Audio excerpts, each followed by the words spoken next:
Good morning and a very warm welcome. You're watching Janata Television HD and this is the English Bulletin with me, Prajwal Nepali. The top stories first. Government unable to expand cabinet 3 weeks after its formation. Top leaders troubled by large number of aspiring ministers.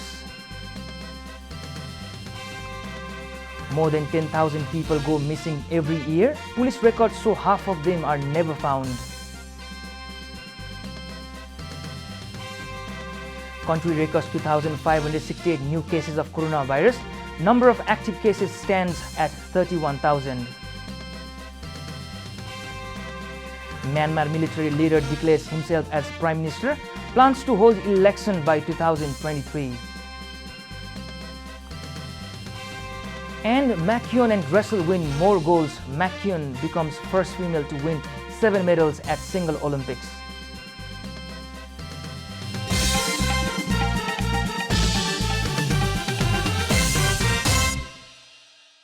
And now the news in detail.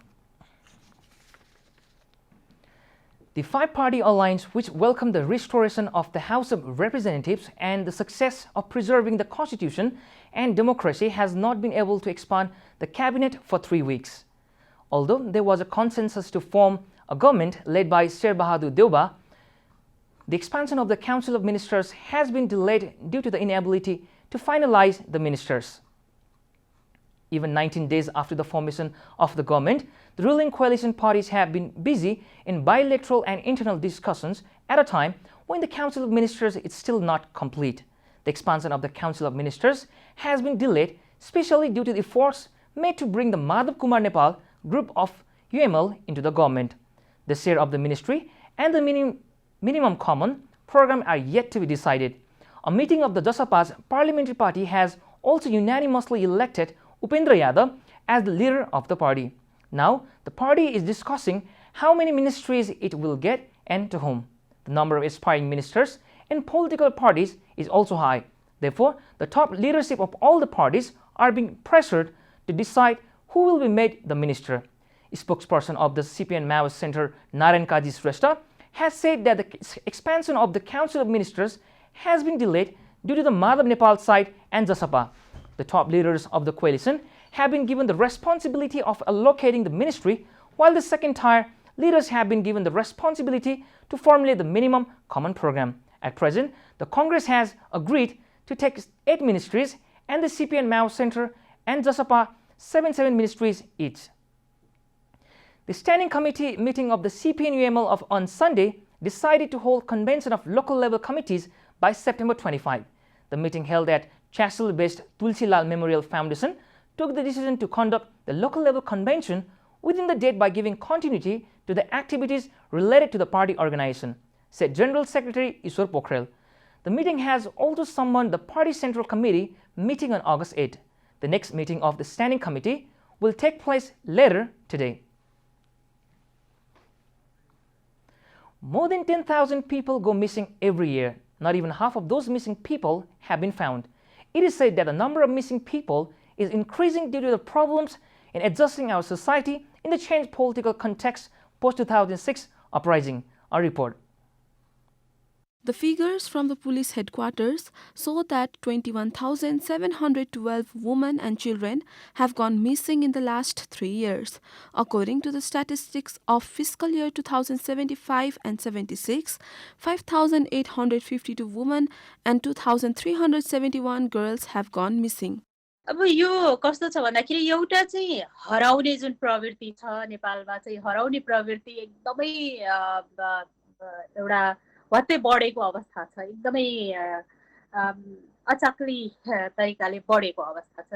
त्यसको विभिन्न कारणहरू छ। एउटा चाहिँ परिवारका सदस्यहरू हराएको छ, विशेष गरेर बालिका हराएको छ अथवा महिला हराएको छ, त्यति साह्रो चासो दिइँदैन। त्यसपछि पुरुष हराएको छ भने केही हदसम्म चासो दिइन्छ, प्रहरीसम्म उजुरी चाहिँ गरिन्छ। त्यसपछि अब यो हराएर मान्छे चाहिँ खोज तलासको जुन प्रक्रियाहरू चाहिँ एकदमै जटिल र झन्झटिलो छ।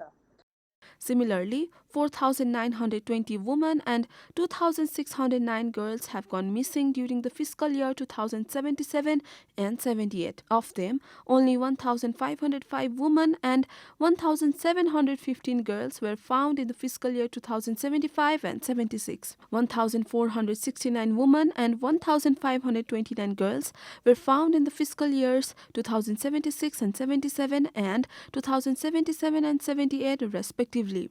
हराउने गतिविधिलाई नियन्त्रण गर्न सकिन्छ। अब हामीसँग त 3 स्थानीय निकाय पनि छ, स्थानीय सरकार पनि छ, प्रादेशिक सरकार पनि छ। त्यसैले यो हराउने कुराहरूलाई अब सचेतना फैलाएर पनि हामीले यसलाई नियमन गर्न सक्छौँ। र अब सबैभन्दा ठुलो कुरा त के छ भन्दाखेरि रोजगारी सिर्जना गर्नुपर्छ हामीले देशभित्रै।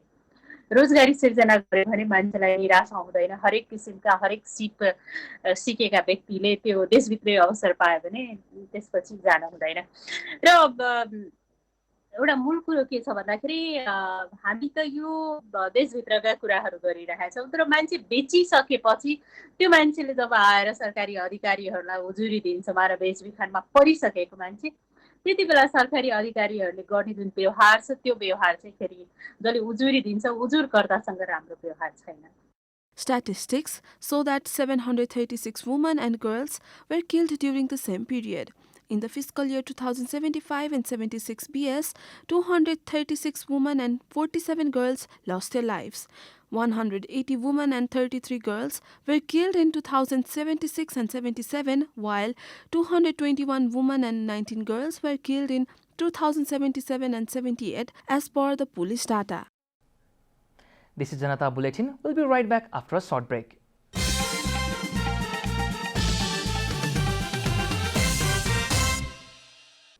Welcome back after the break. We continue with other national news. The government has confirmed 2,568 new cases of coronavirus across the country. The new cases were detected from 12,636 tests held yesterday. According to the Ministry of Health and Population, 2,020 people recovered from the virus during the period. The recovery rate is 94.1%. Similarly, 18 more people succumbed to COVID-19 yesterday, taking the death toll to 9,875. The number of active cases of coronavirus has climbed to 31,298 in the country. Meanwhile, the ministry informed that more than 4 million people have received the first dose of vaccine against COVID-19 vaccine, while 1.8 million people have been fully vaccinated. And now the news from economic front.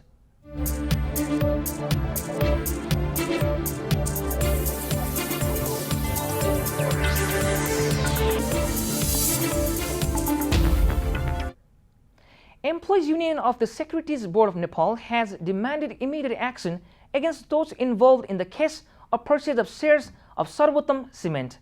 Recently, various comments and protests have been raised regarding the involvement of the Securities Board in the unauthorized purchase of shares. The employees have demanded the suspension of the involvement of both Chairman Bisma Raj Dhungana and Director Chandra Dhakal in the purchase of the shares of the Sarvotam Cement shares.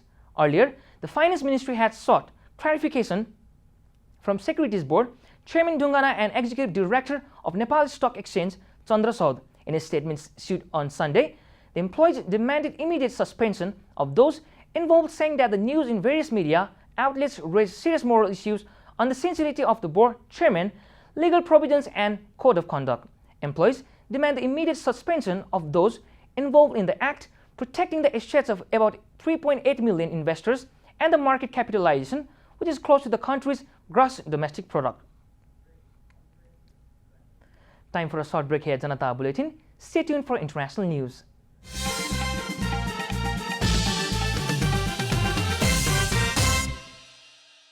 Welcome back. Now the international news. The general who took power in a coup in Myanmar in February has named himself Prime Minister and said emergency rule may now extend to August 2023. According to the BBC, Min Aung Hlaing pledged to hold a free and fair multi-party election, but also called the elected party he removed terrorists. Hundreds have died in continuing protests against the military coup. Many protesters were in the healthcare system, which has collapsed amid a massive surge in COVID-19 infections. Myanmar has so far reported 300,000 cases and 9,300 deaths, although the limited testing available suggests those numbers are vast underestimates. In the general's televised speech, he accused those opposing the coup of deliberately spreading COVID-19. He spoke of fake news and misinformation via social networks about his government's COVID policies, calling it a tool of bioterrorism. You're watching Janata Bulletin, and now the latest from the world of sports.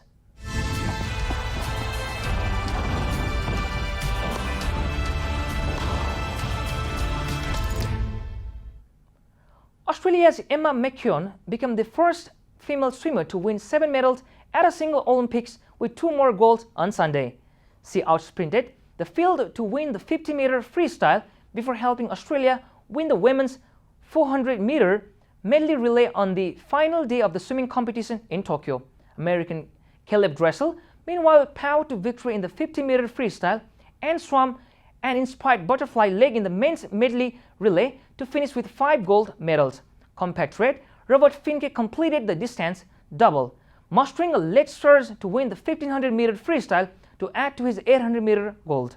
McKeown, 27, will leave Tokyo with 4 gold medals, 2 in the individual sprints and 2 relays. Having already won 100-meter freestyle, she added the 50-meter on Sunday, with Swede Sarah Joystrom taking silver and defending champion Pernille Blom of Denmark getting the bronze. We are at the end of Janata Bulletin, and the headlines once again. Government unable to expand cabinet 3 weeks after its formation. Top leaders troubled by large number of aspiring ministers. More than 10,000 people go missing every year. Police records show half of them are never found. Country records 2,568 new cases of coronavirus. Number of active cases stands at 31,000. Myanmar military leader declares himself as Prime Minister, plans to hold election by 2023. And McKeown and Dressel win more golds. McKeown becomes first female to win 7 medals at Symbol Olympics.